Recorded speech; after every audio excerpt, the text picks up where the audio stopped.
السلام علیکم ورحمۃ اللہ وبرکاتہ۔ امید آپ خیریت سے ہوں گے۔ اللہ تعالیٰ آپ سب کو صحت و سلامتی کے ساتھ رکھے۔ چلیے میں موجود ہوں آج تعبیر ہومز میں ایک دفعہ پھر اپنے ہمارے ساتھی راؤ مشتبہ عالم صاحب کے ساتھ، اور ہمارا جو آج کام چل رہا ہے وہ لٹریٹ کراچی کے اوپر ایک پروجیکٹ ہم لے کے چلے تھے، جس کے لیے ہم نے کراچی میں جیسے پچھلے دنوں لیاری کا بھی وزٹ کیا تھا، تو اس کے مزید آگے جو ہے وہ پروگرامنگ ہو رہی ہے۔ سب سے پہلے آپ کو دکھاتے ہیں کہ جو ہمارا مینٹورس کلب ہے اس کی آپ کو ایک ہیرارکی اور لیول دکھا دیتے ہیں کہ مینٹور کلب میں لوگ شامل ہونے کے حوالے سے پوچھ رہے تھے، تو یہ دیکھیں ہمارا مینٹور کلب کے کچھ لیولس ہیں، لیول 1 2 3 4۔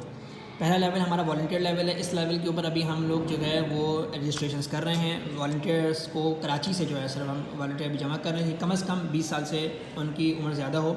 اور ایجوکیشن کم سے کم انٹرمیڈیٹ تک ہو، اور ان کا کم سے کم جو ہے وہ 3 منتھس کا سوشل ورک جو ہے وہ کہیں نہ کہیں ہوا ہوا ہو۔ تو یہ ایسے احباب کو ہم والنٹیئر گروپ میں شامل کر رہے ہیں۔ اس کے بعد پھر ان کی ٹریننگ کے بعد ان کی پوری ایک پروسیس ہوگا، اس کے بعد وہ اسسٹنٹ مینٹور کے لیول پہ جائیں گے، وہاں سے وائس مینٹور لیول پہ جائیں گے، اور پھر وہاں سے لیڈ مینٹور کے لیول پر جائیں گے۔ اس کے اوپر ہماری کور ٹیم آتی ہے جو کہ یہ سارا کام کر رہی ہے۔ اچھا، لٹریٹ کراچی پروجیکٹ کے اندر جو ہے نا، ابھی ہم راؤ مشتبہ صاحب سے پوچھیں گے کہ وہ کراچی کی جو عوام جو کو لٹریٹ کرنا چاہتے ہیں، جو جن ایریاز کے اندر اسکولز نہیں ہیں، تعلیمی ادارے سے کام کر رہے ہیں، تو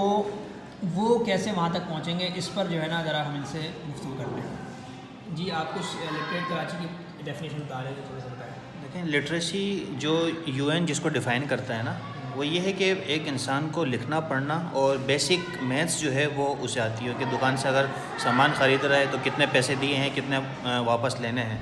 اور اس کے بعد اسے بیسک انفارمیشن، اسے بیسک کمیونیکیشن اسے کرنی آتی ہے لوگوں کے ساتھ۔ کسی آفس میں اگر جا رہا ہے تو وہاں کے کیا پروسیجر ہیں، وہاں پہ کس طرح سے کام کرنا ہے، کسی گورنمنٹ ہاسپٹل میں اگر جانا ہے یا نادرہ میں جانا ہے تو وہاں پہ کیسے کام کرنے ہیں، اسے سائن بورڈز پڑھنے آتے ہوں، اسے NIC کا پتہ ہو، اسے ایڈریس اپنا گھر کا بتانا آئے، کہیں پہنچنا آئے، تو یہ بیسک لٹریسی ہے۔ ہم انشاءاللہ ہم نے 2 چیزوں میں تقسیم کیا ہے، 2 میجر پارٹ، ایک لٹریٹ پاکستان ہے اور اس کے بعد اسکلڈ پاکستان ہے۔ تو لٹریٹ پاکستان کی طرف ہم بڑھ رہے ہیں لٹریٹ کراچی کے بعد۔ اچھا، تو یہاں پر جیسا آپ نے دیکھا کہ لٹریٹ کراچی کے اوپر یہ ہم نے چند یہ چیزیں ہیں کہ لکھنا آتا ہو، اس کو پڑھنا آتا ہو، نمبرز کا اس کو سینس ہو، نمبرز کی کاؤنٹنگ کرنے، بیسک پلس مائنس وہ کر سکتا ہو، ملٹیپلائی ڈویژن کر سکتا ہو۔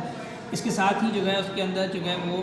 ڈیلی لائف کے جو چھوٹے موٹے کام ہیں ان کو حسن خوبی سے ادا کر سکتا ہو، انفارمیشن کو انڈرسٹینڈ کر سکتا ہو، کمیونیکیشن ایفیکٹو کمیونیکیشن کر سکتا ہو، چھوٹی موٹی پرابلم ڈیلی لائف کی آتی ہے ان کو سالو کر سکتا ہو، اور ساتھ ہی جو ہے وہ یعنی کہ keep learning in personal and social and work situation, کہ جہاں پر بھی کسی آفس میں کام کر رہا ہے، ایون گھر پہ ہے یا خود اپنے ذاتی طور کے اوپر، وہ ایک یعنی سیلف لرنر جو ہے وہ بن چکا ہو۔ تو یہ بنیادی طور پر ایک پروجیکٹ ہے کہ ہم یہ کام کر رہے ہیں کراچی کے اندر۔ وہ بچے جو آج کراچی جیسے شہر میں ہوتے ہوئے بھی اسکول سے باہر ہیں، اسکول نہیں جا پا رہے، یا ایون اسکول تو جا رہے ہیں لیکن ان کی جو اکیڈمک پروگریس ہے وہ نہیں بڑھ رہی، تو ان بچوں کے لیے جو ہے وہ ہمارا یہ کام جو چل رہا ہے اس وقت، ٹھیک ہے۔ تو وقتاً فوقتاً آپ کو سب چیزیں دکھاتے رہتے ہیں۔ ابھی ہم ایک اکیڈمک ماڈل بنا رہے ہیں، انشاءاللہ جیسے اکیڈمک ماڈل ہمارا بنتا ہے ہم آپ کو اس کے بارے میں بتا دیں۔